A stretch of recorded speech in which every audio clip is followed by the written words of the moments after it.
ব্যবসা বাণিজ্যের বিশ্লেষণ নিয়ে ডিবিসি নিউজের নিয়মিত আয়োজন ইসলামী ব্যাংক টালি খাতায় স্বাগত জানাচ্ছি আমি হিমাদ্রি রাহা। নিত্যপণ্যের চড়া দাম, বাজারে গেলে ৮০ টাকার নিচে মেলে না কোনো সবজি।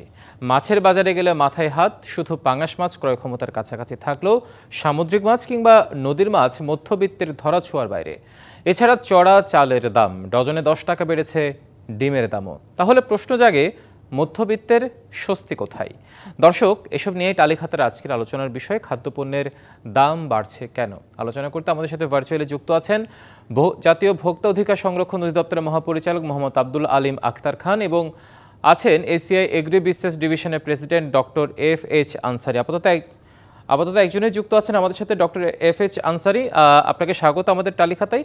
আপনার সাথে নিশ্চয়ই আমাদের আরেকজন অতিথি আছেন, তিনিও আমাদের সাথে ভার্চুয়ালি যুক্ত হবেন। আমরা শুরুতে যেতে চাই জাতীয় ভোক্তা অধিকার সংরক্ষণ অধিদপ্তরের মহাপরিচালক মোহাম্মদ আলিম আখতার খান। আপনাকে স্বাগত আমাদের টালি খাতায়। আলিম আখতার খান, আপনার কাছে যে বিষয়টি প্রথমে জানতে চাই, প্রতিবেদনটি দেখছিলেন, নিত্যপণ্যের একটি সচিত্র প্রতিবেদন আমরা দেখানোর চেষ্টা করছিলাম আসলে কোন কোন জিনিসের দাম বেড়েছে, কোনটা নাগালের বাইরে চলে গেছে। একজন মহাপরিচালক হিসেবে আসলে আপনার পর্যবেক্ষণটা কি বলে? ধন্যবাদ। হ্যাঁ, বাজারে এখন মিশ্র প্রতিক্রিয়া আছে। কিছু জিনিসের দাম বেড়েছে, হ্যাঁ, যেগুলো বলছেন, বিশেষ করে সবজির দাম, কারণ এখন টানা বর্ষা চলছে। বর্ষায় ক্ষেত এবং বীজতলাগুলো এফেক্টেড হয়েছে, সাপ্লাই একটু কমেছে, যে কারণে দাম বেড়েছে। ডিমের দামও বেড়েছে, এগুলো ঠিক। কিন্তু আমরা যদি গত বছরের একই সময়ের সাথে তুলনামূলক চিত্রটা দেখি, তাহলে দেখব যে গত বছরের তুলনায় এই দ্রব্যগুলো সহনশীল পর্যায়ে আছে। হ্যাঁ, এবং এমনকি অনেকগুলো বিষয় এতে আইটেমসে আমি যদি বলি, আপনার স্থিতিশীল আছে রসুন, তারপরে ঢেঁড়স, পাঙ্গাস ইত্যাদি, গরু মাংস। এখন দাম ১ টাকা বাড়লেও বা ১% বাড়লেও ভোক্তাদের জন্য অসহনীয়, অস্বস্তিকর হবে আমাদের মতো দরিদ্র এবং তৃতীয় বিশ্বের দেশে। এটা আমি অস্বীকার করতে পারবো না। কিন্তু সিজনের যেই প্রভাবটা, বর্ষাকাল তো এমনিতে সবজিগুলা হয় শীতকালে, কিন্তু এখন কিছু ১২ মাসি সবজি বেরিয়েছে। এই সবজিগুলাও যারা বীজতলায় উৎপাদন করতেন বিভিন্ন জায়গায়, হ্যাঁ, সেখানে পানি জমার কারণে কিছু সাপ্লাই চেইনের সমস্যা দেখা দিয়েছে। এটা অবশ্যই ভোক্তার জন্য কষ্টকর। আমরা নিয়মিত মনিটরিং করে যাচ্ছি, মনিটরিং করছি, এবং এই গত ১১ তারিখেও আমাদের মনিটরিং প্রায় ৪৪টা প্রতিষ্ঠানকে জরিমানা করা হয়েছে, অ্যারাউন্ড আপনার ৪ লাখ টাকার উপরে। আরো কিছু তদারকি টিম জরিমানা করেছে। এবার এই যে আমাদের একটা জিনিস আমাদের আরো দরকার, এই যে দীর্ঘদিনের যে রাজনৈতিক যে প্রভাব, তার সাথে যুক্ত হয়ে একেবারে আপনার সাপ্লাই চেইনকে প্রভাবিত করার সংস্কৃতি থেকে আমরা এখনো বেরিয়ে আসতে ফাইট করে যাচ্ছি। এটা একটা প্রভাব বিস্তার করছে। এই পদ্ধতিটা যত না আপনার সরকারের, আপনার প্রতিষ্ঠানের সমস্যা সীমাবদ্ধ, তার চেয়ে বেশি রাজনৈতিক সমস্যা। আমি দুটো ঘটনার কথা বলবো। আপনার সেই কথাগুলো শুনবো, তবে আমরা আরেকজন অতিথি তার সাথে একটু কথা বলা, সেই জায়গায় আমি একটু থামাতে চাই। আপনার পরবর্তীতে আমরা এই তথ্যটা জেনে নেব আপনার কাছ থেকে।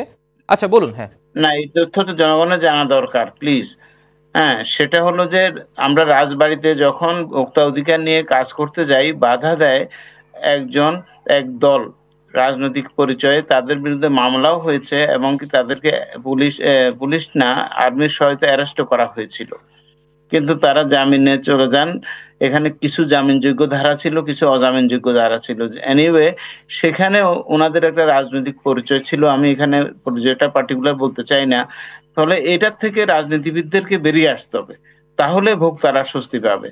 ঠিক আছে, আমি অর্থাৎ পরে মূল্য কথা বলবো। নিয়ন্ত্রণে যখন আইনের প্রয়োগটা করা হয়, সেখানে রাজনৈতিক প্রভাবটা যখন বিস্তার করে, তখন সেই জিনিসটা বাধাগ্রস্ত হয়। অর্থাৎ এই জিনিসটাকে আমি রাজনৈতিক দুইটা প্রভাব মুক্ত জায়গায় রাখতে হবে ভোক্তাদের স্বার্থে। আপনাকে ধন্যবাদ বিষয়টা তুলে ধরার জন্য। আমরা আবার আপনার কাছে ফিরবো।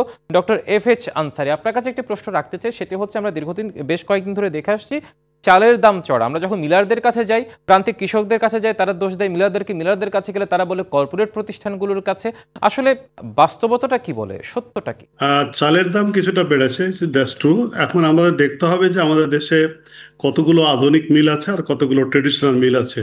যেসব ট্রেডিশনাল মিল আছে তারা মোস্টলি কিন্তু সান ড্রাই করে কিন্তু চাল উৎপাদন করে, আর আধুনিক মিলগুলো যেগুলো আছে তাদের নিজস্ব ইন্টারনাল প্রসেসে কিন্তু তারা ড্রাই করতে পারে। তার মানে একটা মিক্স একটা টেকনোলজি কাজ করে। এখন চাল তো বেসিক্যালি টোটাল ভ্যালু চেনের একটা পার্ট। একবারে স্টার্টিং ব্রিডিং থেকে শুরু করে আপনার টেবিল পর্যন্ত প্রত্যেকটা স্তরে কিন্তু একটা প্রসেসের মাধ্যমে এটা যায়। এখন যদি এমন হলো ধান উৎপাদন হলো মাত্র 1 থেকে 1.5 মাস আগে হারভেস্ট হয়ে গেল, সব কিছু হলো, এখন এই হারভেস্টেড ধান প্যাডিকে কালেকশন করতে হবে, এটাকে বয়েল করতে হবে, এটাকে প্রসেস করতে হবে এবং এটাকে ট্রান্সপোর্ট করে আবার মার্কেট প্লেসে নিয়ে আসতে হবে, এবং মার্কেট প্লেসের সবগুলো দোকান বর্ষার কারণে অনেক দোকানে খোলা ছিল না। এই যে একটা সাপ্লাই চেনের একটা সমস্যা তৈরি হয়েছে, যার কারণে শুধু এখন নতুন নয়, প্রতি বছরই প্রতি সিজনে এই সমস্যাটা হচ্ছে, এবং এটা হতে থাকবে যতক্ষণ পর্যন্ত আমাদের সাপ্লাই চেনটাকে এস্টাবলিশ করতে না পারবো। আমি মনে করি this is the one of the reason যার কারণে কিন্তু এই আমাদের কিছুটা দামের বাড়তি আমরা দেখতে পাচ্ছি, এবং এই দামের বাড়তিটা কিন্তু আমাদের কোনো আর্টিফিশিয়াল কোনো ক্রাইসিস না, এটা primarily because of the supply চেনের কনস্ট্যান্টের কারণে এই দামটা বেড়েছে। অর্থাৎ আপনি বলছেন সাপ্লাই চেইনটার কারণে। এর সাথে আমি আরেকটু যুক্ত করতে চাই, সবসময় যে মিলার একটা কথা বলে থাকে আসলে কর্পোরেট প্রতিষ্ঠানদের ক্ষেত্রে, তাহলে সেই জায়গায় আসলে সাপ্লাই চেইনটা যদি বলে নিরবিচ্ছিন্ন করতে আসলে এই মুহূর্তে করণীয়টা কি? আসলে যেটা কর্পোরেট নিয়ে কথা হচ্ছে, যদি আমরা মনে করি যে আমরা যদি সাপ্লাই চেনের একটা পার্ট হিসাবে, কর্পোরেট না, বড় কোম্পানিগুলো যারা মিলিং করে, যারা পারচেজ করে, যারা ট্রান্সপোর্ট করে এবং মার্কেট প্লেসে বিক্রি করে, এদের যদি অংশটা অনেক বেড়ে যেত তাহলে কী হতো, সাপ্লাই চেনটা অনেকটা স্থিতি হতো। এখন যেটা হয়েছে যে টোটাল যা আমাদের মার্কেটে চাল পাওয়া যায় তার 6-7% মাত্র এই বড় কোম্পানিগুলো কিন্তু সরবরাহ করে থাকে, বাকিগুলো কিন্তু ইনফরমাল আমাদের দেশীয় কোম্পানিগুলো সরবরাহ করে। সেক্ষেত্রে বড় কোম্পানিকে ব্লেম দিয়ে খুব একটা লাভ হবে না, বরঞ্চ আমরা চেষ্টা করে দেখি কি করে এই রাইস ভ্যালু চেনের মার্কেটটাকে এস্টাবলিশ করতে পারি এবং রাইস ভ্যালু চেনটাকে এস্টাবলিশ করতে পারি, একবারে ব্রিডিং থেকে শুরু করে, সিড থেকে শুরু করে, আপনার টেকনোলজির ইনপুট দিয়ে, তারপরে প্রসেস করা এবং স্টোরেজ করা থেকে টেবিল পর্যন্ত নেওয়া পর্যন্ত যদি এটাকে আমরা এস্টাবলিশ করতে পারি, তাহলে দেখা যাবে যে একটা স্টেবল প্রাইস হচ্ছে। আমি প্রায় একটা এক্সাম্পল দিই সিঙ্গাপুরে কিন্তু ধান চাল সরষা কিছুই হয় না, অথচ সেখানে মোটামুটিভাবে একটা স্টেবল প্রাইসে পাওয়া যায়। তার কারণ হলো এই, সিঙ্গাপুরের মানুষ ওখানে কতটা ডিমান্ড আছে সেই ডিমান্ডটা আগে ডিটারমাইন করা আছে, এবং পোর্টে কতটা প্রোডাক্ট এন্ট্রি হবে, এবং এন্ট্রি থেকে আবার টেবিল পর্যন্ত যাওয়ার জন্য যে সাপ্লাই চেন, স্টোরেজ এবং ট্রান্সপোর্টেশন সব কিছু কিন্তু ওয়ার্কআউট করা আছে, যার ফলে মোটামুটিভাবে একটা স্টেবল প্রাইসে বিক্রি হয়। আমাদের কিন্তু এই জায়গায় যেতে হবে, আমরা যতই ক্রিটিসাইজ করি, যত কথা বলি, কর্পোরেটকে নিয়ে যাই বলি না কেন, এই সাপ্লাই চেনটাকে আমাদের এস্টাবলিশ করতে হবে। অর্থাৎ ভোক্তার খাবার টেবিলের চাহিদার নিরিখে যদি সাপ্লাই চেইনটাকে সঠিকভাবে স্টাবলিশ করা যায়, তাহলে হয়তো এই মাঝখানে আমরা যে জটের কথা বলছি, যে নিয়ন্ত্রণের কথা বলছি, যে সিন্ডিকেটের কথা বলছি, এগুলো আসলে কিছুই থাকবে না, পুরোটা তখন একটা সিস্টেমের মধ্যে থাকবে। নিশ্চয়ই আমরা আপনাদের সাথে আরো দীর্ঘ আলোচনায় যাবো, একটা তার আগে ছোট্ট বিরতিতে যেতে চাই। ফিরছি আলোচনায়। মোহাম্মদ আলিম আখতার খান, বিরতির পর আপনাকে দিয়ে আবারও শুরু করতে চাই। একটি বিষয়, সেটি হচ্ছে আমরা সবসময় দেখে আসলে কৃষক বলে দাম পায় না, ভোক্তার বিপরীতে ভোক্তাদের বেশি দামে কিনতে হয়। মাঝখানে আসলে যে সিন্ডিকেট কথা বলি, মাঝখানে যে সাপ্লাই চেনের কথা বলছি, আসলে এই জায়গাটার নিয়ন্ত্রণটা কেন করা যায় না? Thank you. এখানে ওই যে আনসারী সাহেব যেটা বললেন এটা খুব গুরুত্বপূর্ণ। উনি সিঙ্গাপুরের একটা উদাহরণ দিয়েছেন, এশিয়ার মধ্যে অন্যতম একটা সুশাসিত দেশ পলিটিক্যালি। হ্যাঁ, ওই দেশে আইনের প্রয়োগ হয়, আইনের প্রয়োগে কেউ হস্তক্ষেপ করে না এবং বাধা দেয় না। উনি এটাই বোঝাতে চাইছেন বলে আমি মনে করি। যে কারণে ওই দেশের সরকারও সুশাসিত, তারা জনগণের প্রতি দায়বদ্ধ, রেসপন্সিবল গভর্নমেন্ট অ্যান্ড অ্যাকাউন্টেবিলিটি আছে তাদের। দুর্ভাগ্যবশত আমাদের স্বাধীনতা 53 বছরেও এখনো জনগণের প্রতি দায়বদ্ধতা রাজনৈতিক সরকারগুলোর সৃষ্টি হয় নাই বিধায় আমরা কিন্তু মাঝখানে বিশাল একটা বিপর্যয়কর পরিস্থিতি উত্তরণ ঘটিয়েছি, কিন্তু এখনো ওরা দায়বদ্ধতা সৃষ্টি হয়েছে এটা আমরা দাবি করতে পারবো না। আর তার কারণেই এই যে সাপ্লাই চেনের উপরে যে রাজনৈতিক প্রশ্রয় পুষ্ট যে একটা চক্র আছে, তাদের এখনো নির্মূল করা যায়নি, এটা একটা বড় সমস্যা। এবং এর সাথে বড় যে প্রতিষ্ঠান, ওনাদের যোগাযোগ একেবারে নাই এটা বলা যাবে না। উদাহরণস্বরূপ আমি বলবো যে খাদ্য মন্ত্রণালয়ে মিনিকেট চাল বাজারজাত করা যাবে না, যেহেতু অরিজিনালি এই নামে কোনো ধান নাই, একটা বিধিমালা আছে 2024 সালের। তার 3-এর ক ধারায় স্পষ্ট বলা আছে, যেই নামে ধান উৎপন্ন হয় না সেই নামে কোনো চাল বাজারজাত করা যাবে না। এ নিয়ে কর্পোরেট হাউস এবং মিলারদের সাথে আমি গত 13 তারিখে বসেছিলাম। বসে একটা সিদ্ধান্ত হলো যে তারা 15 দিনের মধ্যে এটা বাজার থেকে উইথড্র করা অথবা লেবেলিং চেঞ্জ করবেন, এবং এবারে 15 দিন আমরা মনিটর করব, এবং নেক্সট ডে আমরা একটু আইনানুগ কঠোর অ্যাকশনে যাব। এটা ভোক্তাদের পক্ষ থেকে ব্যাপক দাবি ছিল যে তারা প্রতারিত হচ্ছেন, তারা ইনফরমেশনের ক্ষেত্রে এবং মূল্যের ক্ষেত্রে। এবং ক্যাব এবং ওই দিন মিটিং এ থাকা অনেক সংগঠন, এমনকি খাদ্য মন্ত্রণালয়, খাদ্য অধিদপ্তরের একজন উপপরিচালকও ছিলেন। পরবর্তীতে মন্ত্রণালয় থেকে একটা চিঠি পাওয়া গেল যে আপনার এখন এটা যদি বন্ধ করা হয় তাহলে চালের বাজার স্থিতিশীল থাকবে না, এটা অস্থিতিশীল হয়ে যাবে। এখন কিন্তু তারই প্রতিফলন দেখা যাচ্ছে। এতে কেউ কেউ ধরে নিবেন যে এখানে কর্পোরেট হাউসের যুক্ততা থাকতে পারে। আমি তখন ব্যক্তিগতভাবে খাদ্য মন্ত্রণালয়ের সচিব মহোদয়কে এবং খাদ্য অধিদপ্তর ডিজি মহোদয়কে বলেছিলাম, আপনাদের নীতিমালা যেটা হলো যে পলিসির অংশ, ভোক্তা অধিদপ্তর পলিসি নিয়ে কাজ করে না, তারা কাজ করে আইন নিয়ে। তাহলে মন্ত্রণালয় থেকে যদি আইনটা, বিধিমালাটা অ্যাক্টিভ থাকে, সেটা প্রয়োগ করাই তো ভোক্তা অধিদপ্তরের কাজ। তাহলে ভোক্তা অধিদপ্তর যখন কাজ করলো, এ নিয়ে একটা প্রতিক্রিয়াটা নেগেটিভ কেন হচ্ছে, একটু দয়া করে আপনারা বিষয়টা দেখবেন। তো এ থেকে একটা জিনিস মানে অনুমান করা যায় যে আমাদের দেশে সুশাসন আনার ক্ষেত্রে আমাদের মধ্যে সমন্বয়ের কিছুটা অনেক সমন্বয়ের প্রয়োজন আছে। যেমন এই ক্ষেত্রে বিধিমালাটাকে প্রত্যাহার করা হলে অথবা স্থগিত করা হলে সবচেয়ে সুন্দর হবে। কিন্তু সেটা অদ্যাবধি হয়েছে বলে আমার জানা নেই। ফলে আবার অন্যদিকে ভোক্তা অধিদপ্তর একটা আইন প্রয়োগ করে থাকে, এটা অনেকটা পুলিশিং এর কাজ। এখন আপনি সিআরপিসি যদি জানেন বা এটাতে এই ক্ষেত্রে যারা আইনের কাজ করে তাদের উপর যদি বাইরের কোনো শক্তি আইন বহির্ভূত এক্সট্রা ল কোন নির্দেশনা জারি করতে চায়, তাহলে ওই অধিদপ্তর বা ওই সংস্থার পক্ষে আইন প্রয়োগ করা একটা স্বাভাবিকতা থাকে না। অর্থাৎ এটাও সমাধানটা সবাইকে একটা জায়গাতেই চিন্তা আছে, করেছে। সেটা হচ্ছে আপনারা যে আইনের প্রয়োগের কথা বলছেন, আইন প্রয়োগের সাথে যদি রাজনৈতিক প্রভাবটাকে যদি আইন প্রয়োগের রাজনৈতিক প্রভাব মুক্ত রাখা যায়, সেক্ষেত্রে হয়তো কিছুটা সমাধান মিলতে পারে। আর বাকিটা তো সাপ্লাই চেনের কথা আছে, সচেতনতার কথা আছে, সেগুলো আমরা অনেক ওই আগে থেকে। সাপ্লাই চেনের সাথেও এগুলোর সাথেও পলিটিক্স জড়িত আছে বলে আমার কাছে মনে হয়েছে। অর্থাৎ পুরোটা আপনি একটা যেটা বলছেন রাজনৈতিক তা তো বটেই। সংস্কৃতিকেই আপনি বলছেন রাজনৈতিক সংস্কৃতি এই জায়গায় অনেকটা দায়ী। হ্যাঁ, ডক্টর ডক্টর অনেকটা আনসারী, আমি আপনার মনে কাছে করি আবার যে বিষয়টি পলিটিক্যাল জানতে চাই, সংস্কৃতি। উনি ওনার পর্যবেক্ষণটা তুলে ধরেছেন। আরেকটি বিষয়, আমরা আসলে এখন পর্যন্ত বিপণন ব্যবস্থাপনা বলে যে একটা টার্ম আছে, একটা শব্দ আছে, সেই জায়গাটা আমরা এখনো কেন সুস্থির করতে পারিনি? আপনার কি মনে হয়? না, বেসিক্যালি তো আমাদের মার্কেটটা তো একেবারে গত 50 বছরে খুব একটা ইনিশিয়াল স্টেজ আছে, এবং এখানে আমরা যদি ওভারঅল হিসাব করে দেখি যে formal market only 2% of the total market.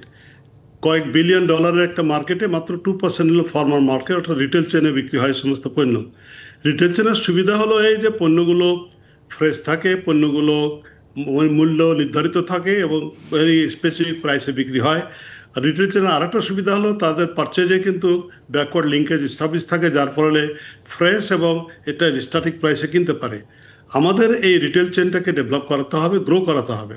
শুধু বাংলাদেশ না, মালয়েশিয়া, সিঙ্গাপুর, থাইল্যান্ড এবং যে সমস্ত দেশ একটু এগিয়েছে, প্রত্যেকে কিন্তু রিটেল চেনটাকে অনেক আগিয়ে নিয়েছে, অনেক সাপোর্ট দিয়েছে, পলিসি সাপোর্ট করেছে।